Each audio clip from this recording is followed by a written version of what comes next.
Illustration 5 കിടക്കുകയാണ് നമ്മൾ. Illustration 5 പുതിയ മെത്തേഡാണ് നെറ്റ് പേയ്മെന്റ് മെത്തേഡ് എന്ന് പറയുന്നത്. നെറ്റ് പേയ്മെന്റ് മെത്തേഡ് എന്ന് പറയുന്നത് നമ്മൾക്ക് പർച്ചേസ് കൺസിഡറേഷൻ കണ്ടുപിടിക്കുവാനായിട്ട് ഇപ്പോ ഏത് കമ്പനിയാണോ സ്റ്റോപ്പ് ചെയ്യുന്നത് ആ സ്റ്റോപ്പ് ചെയ്യുന്ന കമ്പനിക്ക് വേണ്ടിയിട്ട് പുതിയതായിട്ട് ക്രിയേറ്റ് ചെയ്യുന്ന കമ്പനി പർച്ചേസ് കൺസിഡറേഷൻ കൊടുക്കണം. അത് എങ്ങനെ കൊടുക്കണം എന്നുള്ളത്, എന്തൊക്കെയായിട്ടാണ് കൊടുക്കുന്നതെന്ന് നമ്മൾ പറഞ്ഞിട്ടുണ്ടാവും. ഷെയർ ആയിട്ട് ഇത്ര ഷെയർ കൊടുക്കും, കുറച്ച് ക്യാഷ് ആയിട്ട് കൊടുക്കും, അതൊക്കെ കൃത്യമായിട്ട് അവർ പറഞ്ഞിട്ടുണ്ടാവും. ആ പറഞ്ഞിട്ട് കൊടുക്കുന്ന എല്ലാ എമൗണ്ടുകളും കൂടി ആഡ് ചെയ്ത് കിട്ടുന്നതായിരിക്കും പർച്ചേസ് കൺസിഡറേഷൻ. അപ്പൊ നമുക്ക് ആദ്യം തന്നെ പർച്ചേസ് കൺസിഡറേഷൻ കണ്ടുപിടിക്കാം. അപ്പൊ പർച്ചേസ് കൺസിഡറേഷൻ കണ്ടുപിടിക്കുവാനായിട്ട് ഇവിടെ ആദ്യം നമുക്ക് ബാലൻസ് ഷീറ്റ് എന്നുണ്ട്, അതിൻ്റെ ഒന്നും ആവശ്യമില്ല. എങ്ങനെയാണ് പർച്ചേസ് കൺസിഡറേഷൻ കണ്ടുപിടിക്കുന്നത് എന്നുള്ളത്, എന്തൊക്കെയാണ് കൊടുക്കുന്നത് എന്നുള്ളത് ക്വസ്റ്റ്യൻ വായിച്ച് മനസ്സിലാക്കണം. കണ്ടാ എ ബി ലിമിറ്റഡ് ആണ്.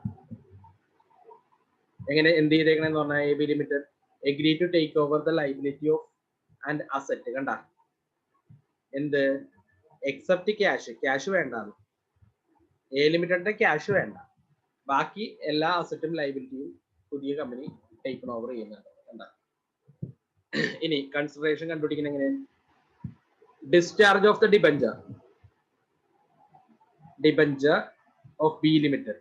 എങ്ങനെയാണ് ഈക്വലന്റ് ആയിട്ടുള്ള 12% ഡിബഞ്ചർ എ ബിയുടെ കൊടുക്കും. അപ്പൊ ബി ലിമിറ്റഡിനുള്ള ഡിബഞ്ചറിനെ ഡിസ്ചാർജ് ചെയ്യാൻ പുതിയ കമ്പനിയുടെ 12% ഡിബഞ്ചർ കൊടുക്കും.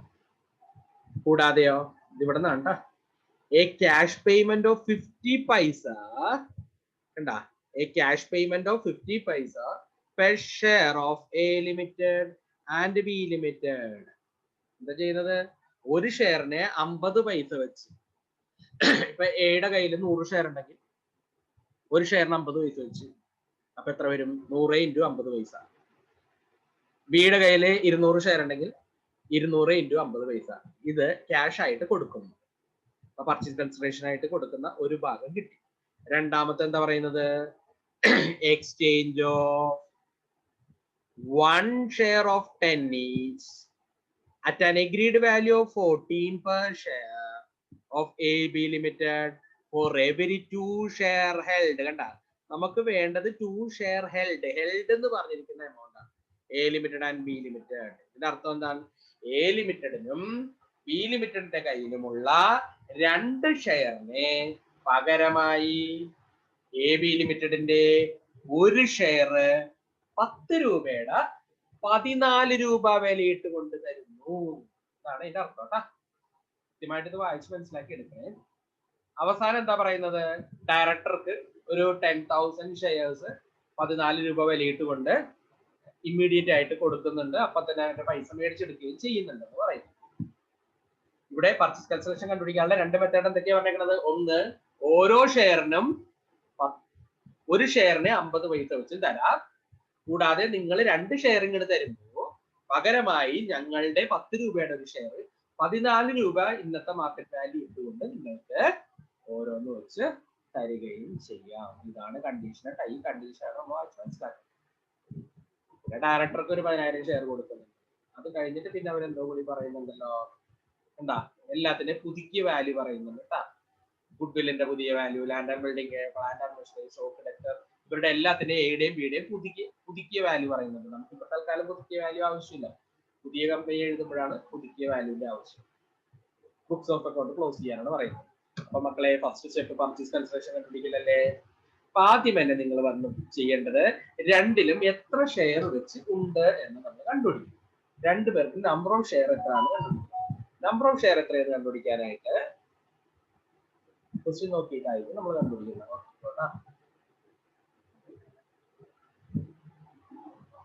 നമ്പർ ഓഫ് ഷെയർ വന്നിട്ടില്ലല്ലോ. ഒരു ഷെയറിന്റെ വാല്യൂ എത്രയെന്ന് പറയുന്നുണ്ടോ, 10 രൂപയുടെ.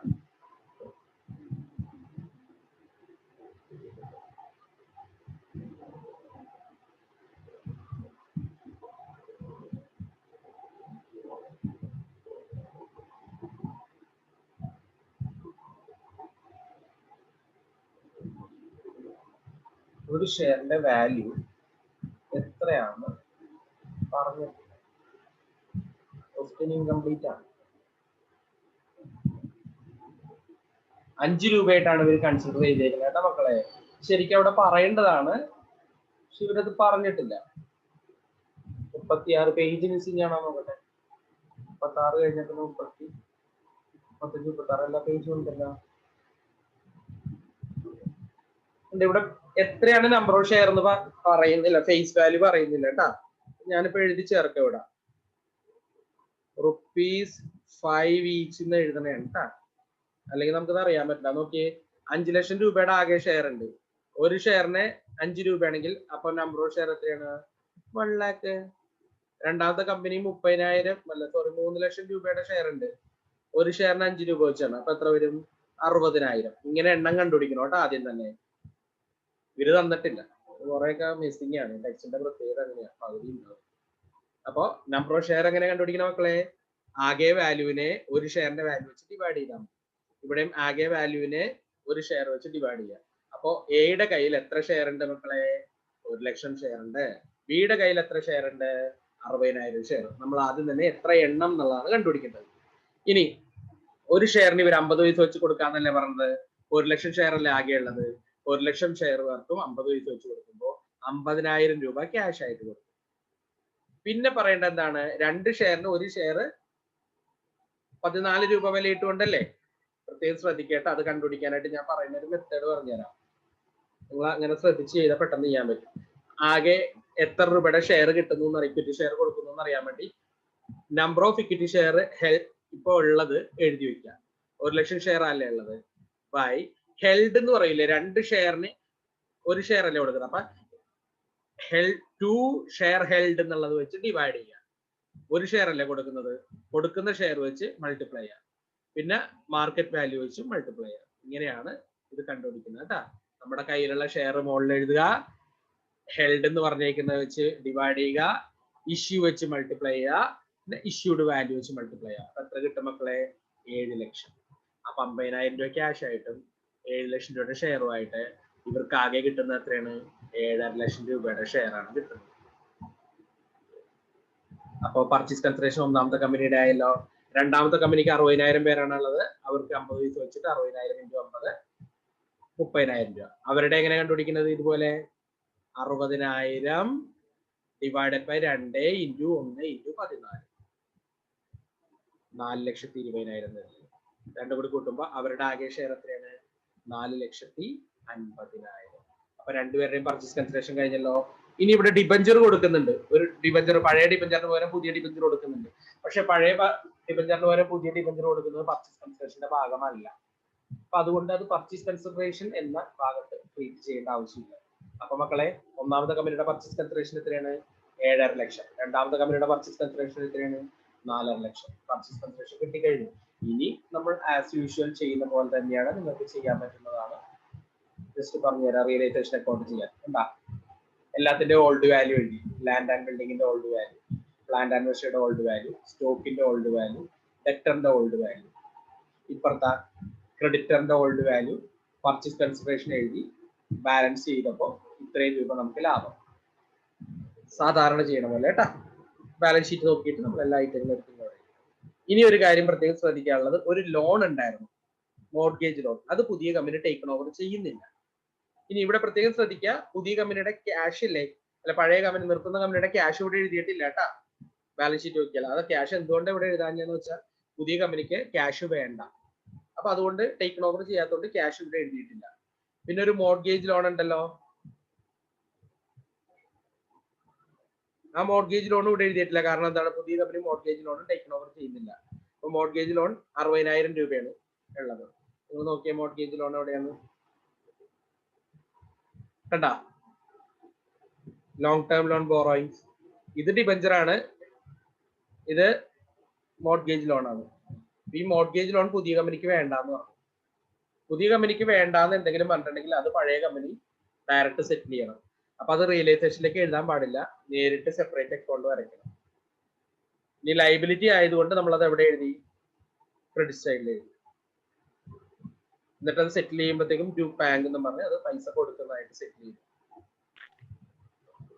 ഓക്കെ. ഇനി നമ്മൾ ആ ചാടുന്ന പരിപാടി പഠിച്ചിട്ടില്ലേ മക്കളെ? അതിവിടെ പ്രത്യേകം ശ്രദ്ധിക്കട്ടെ. AB ലിമിറ്റഡ് 7.5 ലക്ഷം രൂപ. നമ്മൾ നേരത്തെ ചാടി പഠിക്കുമല്ലോ ഇങ്ങോട്ടേക്ക് 7.5 എന്ന് പറഞ്ഞ് ഇങ്ങോട്ട് എഴുതി. എന്നിട്ട് നമ്മൾ ഷെയർസ് ഉണ്ടെന്ന് പറഞ്ഞ് ഇപ്പുറത്തോട്ടല്ലേ 7.5 എഴുതുന്നത്. പക്ഷെ ഇവിടെ ഒറ്റയടിക്ക് ഫുള്ള് ഷെയർസ് ഉണ്ടെന്ന് എഴുതരുത്. കാരണം എന്താ, 7.5 ലക്ഷം രൂപ നമുക്ക് ഷെയർ ആയിട്ടല്ലല്ലോ കിട്ടുന്നത്. 50,000 രൂപ ക്യാഷ് ആയിട്ടും ബാക്കി ഷെയർ ആയിട്ടല്ലേ. അപ്പൊ ഇവിടെ സ്പ്ലിറ്റ് ചെയ്യേണ്ടി വരും. ക്യാഷ് ആയിട്ട് കിട്ടുന്നതിന് ബാങ്കിൽ നിന്ന്, ഷെയർ ആയിട്ട് കിട്ടുന്നതിന് ഷെയർ എന്ന് എഴുതേണ്ടി വരും. അപ്പൊ 50,000 രൂപ ഷെയറും 7 ലക്ഷം രൂപ അല്ല 50,000 രൂപ ക്യാഷും 7 ലക്ഷം രൂപ ഷെയർ ആയിട്ടും കിട്ടിയതായിട്ട് കാണും. ഷെയർ ഹോൾഡറിലേക്ക് വരുമ്പോഴാ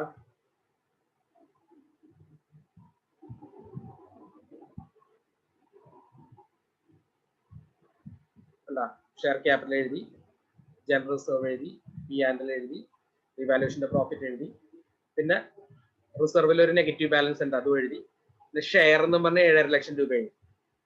പിന്നെ ഈ 5,000 രൂപ ഇവിടെ നിന്ന് കിട്ടിയെന്ന് അറിയാനായിട്ട് ഓക്കെ, നിലവിലുള്ള ക്യാഷ് പുതിയ കമ്പനി കൊണ്ടുപോയില്ലല്ലോ, അപ്പൊ ക്യാഷ് അക്കൗണ്ട് സെപ്പറേറ്റ് വരയ്ക്കണം. എന്നിട്ട് അതിനകത്ത് ബാലൻസ് പ്രോഡൗൺ എന്ന് പറഞ്ഞ് ക്യാഷിന്റെ ബാലൻസ് എഴുതണം. പിന്നെ പുതിയ കമ്പനി നമുക്കൊരു 50,000 രൂപ തന്നു.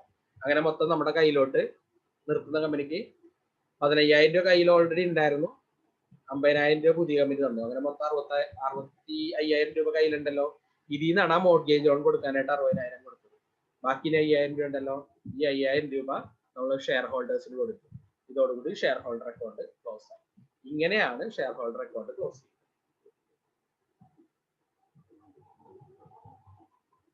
ഇനി ഇത് പേയുടെ കമ്പനി നിർത്തി, ഇതുപോലെ തന്നെ ബി കമ്പനി നിർത്താൻ ലാൻഡ് ആൻഡ് ബിൽഡിംഗ് എഴുതി, പ്ലാന്റ് ആൻഡ് മെഷീനറി എഴുതി, സ്റ്റോക്ക് എഴുതി, ഡെറ്റർ എഴുതി, ഇപ്പുറത്ത് ക്രെഡിറ്റർ എഴുതി, പഴയ ഡിബഞ്ചർ പുതിയ കമ്പനിക്ക് കൊടുക്കുന്നുണ്ടല്ലോ, അപ്പൊ ആ ഡിബഞ്ചർ എഴുതി, പിന്നെ പർച്ചേസ് കൺസിഡറേഷൻ എഴുതി, ബാലൻസ് ചെയ്തപ്പോൾ ഇത്രയും രൂപ ലാഭം. ഇവരുടെയും ചാട്ടം ഉണ്ടല്ലോ, അതേ കണ്ട 4.5 ലക്ഷം രൂപ കൂടി ചാടി, ഇപ്പുറത്തേക്ക് 4.20 ഷെയർ ആയിട്ട് 30 രൂപ ബാങ്ക് ആയി.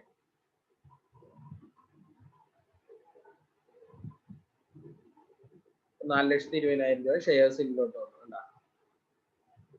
ഈ 30,000 രൂപ ബാങ്ക് അക്കൗണ്ടിലോട്ട് പോയി.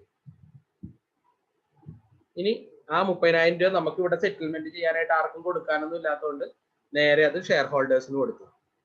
പക്ഷെ മറ്റേ കമ്പനി അങ്ങനെയല്ല ചെയ്തത്.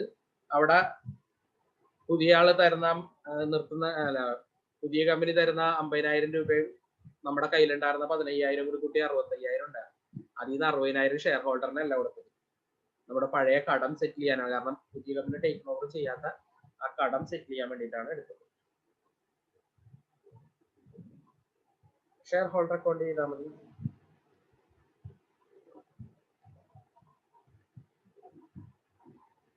ഷെയർ ക്യാപിറ്റൽ എഴുതി, P&L എഴുതി, റിയലൈസേഷൻ എഴുതി, ഇവിടെ നെഗറ്റീവ് ബാലൻസ് ഉണ്ട്, പിന്നെ ഷെയർ എഴുതി, പിന്നെ നമ്മുടെ കയ്യിലുള്ള ബാക്കിയുള്ള ബാങ്ക് ബാലൻസ് ഷെയർ ഹോൾഡേഴ്സിന് കൊടുത്തു. അതുകൊണ്ട് ഷെയർ ഹോൾഡർ സെറ്റിലായി. പുതിയ കമ്പനിയുടെ എൻട്രി നമ്മൾ എപ്പോഴും എഴുതുന്ന പോലെ തന്നെ ഇവിടെ പുതിയ അസറ്റ് ആണ് എഴുതേണ്ടത്, പഴയ അക്കൗണ്ട് അല്ല എഴുതുന്നത്.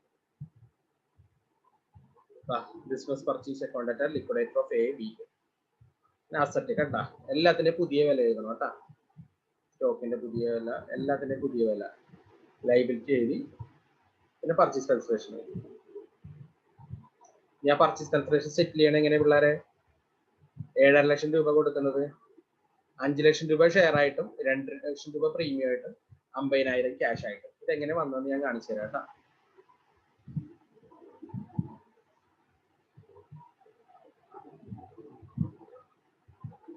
ഇതാ 7.5 ലക്ഷം രൂപയല്ലേ കൊടുക്കേണ്ടത്, അതിൽ 50,000 രൂപ ക്യാഷ് ആയിട്ടാണല്ലോ കൊടുക്കുന്നത്. അപ്പൊ ബാക്കി 7 ലക്ഷം രൂപയല്ലേ കൊടുക്കാനുള്ളത്. അത് 10 രൂപയുടെ ഷെയർ 14 രൂപ വിലയിട്ടെന്നല്ലേ പറഞ്ഞേക്കണം. നിങ്ങൾ നോക്കിയേ, 10 രൂപയുടെ ഷെയർ 14 രൂപ വിലയിട്ടെന്ന് പറയുമ്പോൾ യഥാർത്ഥ വില 10 അല്ലേ ഉള്ളൂ. 4 രൂപ ഉയർത്തിക്കാട്ടിയ വിലയല്ലേ അല്ലേ. യഥാർത്ഥ വിലയാണ് ക്യാപിറ്റലിലോട്ട് മാറ്റാൻ പാടുള്ളൂ. ഉയർത്തിക്കാട്ടിയ 4 രൂപ പ്രീമിയത്തിലോട്ട്. അപ്പൊ 7 ലക്ഷത്തിന് നമ്മൾ 14 വെച്ച് ഡിവൈഡ് ചെയ്യാം. എത്ര വരും മക്കളെ? 7 ലക്ഷം ഡിവൈഡ് ബൈ 14 എത്ര ഷെയർ എന്ന് കിട്ടും? ഇൻറ്റു 10. അതാണ് ക്യാപിറ്റലിലോട്ട് വരുന്നത്.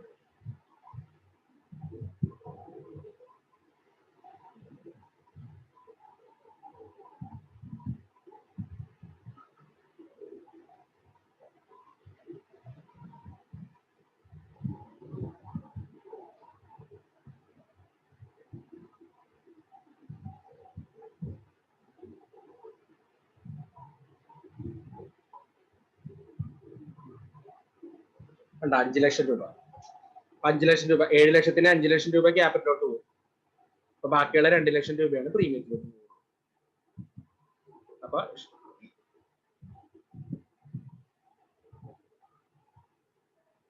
ലിക്വിഡേറ്റർ ഓഫ് 7.5 ലക്ഷം രൂപ, 5 ലക്ഷം രൂപ ഷെയർ ക്യാപിറ്റൽ, പ്രീമിയം ആയിട്ട് 2 ലക്ഷം രൂപ, ബാങ്ക് ബാലൻസ് ബാങ്കിലായിട്ട് 50,000 രൂപ. ഇതുപോലെ രണ്ടാമത്തെ company land and building, plant and machinery, stock, debtor, ഇവിടെ ഡിബഞ്ചർ, ക്രെഡിറ്റർ, ബിസിനസ് പർച്ചേസ്. ഇവിടെ ബാലൻസ് ചെയ്തപ്പോൾ ഗുഡ് വിൽ വരുന്നുണ്ട് കേട്ടോ. പഴയ മറ്റേ കമ്പനിക്ക് ഗുഡ് വിൽ വന്നായിരുന്നു.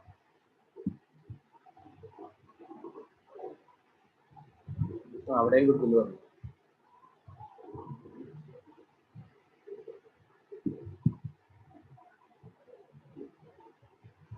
ഇവരെ സെറ്റിൽ ചെയ്യണം എങ്ങനെയാ?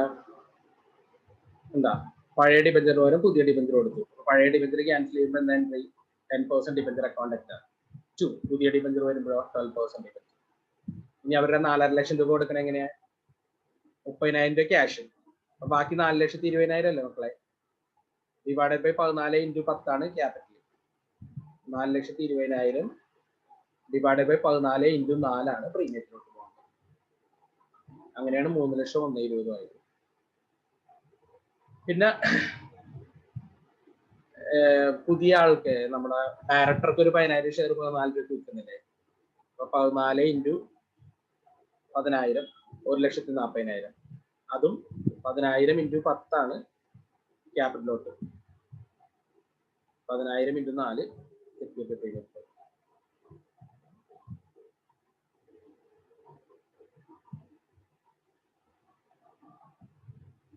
പിന്നെ ക്യാപിറ്റൽ 9 ലക്ഷം എങ്ങനെ വന്നത് നമ്മളെ? 5 ലക്ഷം രൂപ ആദ്യത്തെ കമ്പനിക്ക് കൊടുത്ത ഷെയർ ക്യാപിറ്റൽ, രണ്ടാമത്തെ കമ്പനിക്ക് കൊടുത്തത് 3 ലക്ഷം രൂപ, പിന്നെ ഡയറക്ടർക്ക് കൊടുത്ത 1 ലക്ഷം. 5, 3, 8, 1, 9. അതാണ് ഈ 9 ലക്ഷം. പ്രീമിയം എങ്ങനെ വന്നത്? ആദ്യത്തെ കമ്പനിക്ക് കൊടുത്ത പ്രീമിയം 2, രണ്ടാമത്തെ കമ്പനിക്ക് 1.20 ആണ്.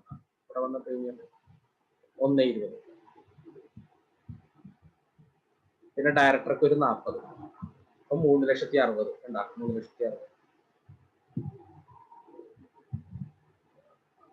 പിന്നെ പഴയ ഡിബഞ്ചർ മാറ്റി പുതിയ ഡിബഞ്ചർ കൊടുത്തത്, 2 പേരുടെ ക്രെഡിറ്ററും കൂടി ആഡ് ചെയ്തത്. ഇവിടെ അസറ്റുകളെല്ലാം കൂടി ആഡ് ചെയ്തെടുക്കുമല്ലോ നമ്മള്.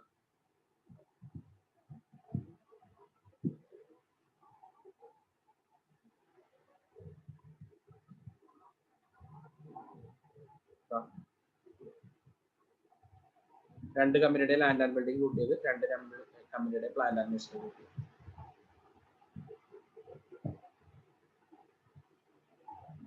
അതാണ്. പിന്നെ 2 കമ്പനിയുടെയും ഗുഡ് വില്ല് കൂട്ടിയത്, 2 കമ്പനിയുടെയും ഇൻവെന്ററി കൂട്ടിയത്, 2 കമ്പനിയുടെ ഡെറ്റർ കൂട്ടിയത്. ഈ ക്യാഷ് കിട്ടിയത് എങ്ങനെയാന്ന് വെച്ച് കഴിഞ്ഞാൽ, ഡയറക്ടർ നമുക്ക് കൊണ്ടുവന്ന് തന്ന 1,40,000 രൂപ ഡയറക്ടർക്ക് ഷെയർ ഇഷ്യൂ ചെയ്തു.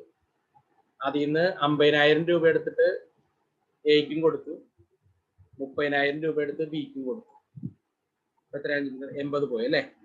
അപ്പൊ 1,40,000 രൂപ പുതിയ കമ്പനിക്ക് കിട്ടിയ പൈസയിൽ നിന്ന് 80 പോയാൽ ബാക്കിയുള്ള 60,000 രൂപയാണ് ക്യാഷ് ബാലൻസ് ആയിട്ട് കാണിച്ചത്. അതോടുകൂടി ബാലൻസ് ഷീറ്റ് ടാലി ചെയ്യും. ഇത്രയേ ഉള്ളൂ പ്രോബ്ലം ചെയ്ത് പഠിക്കണം.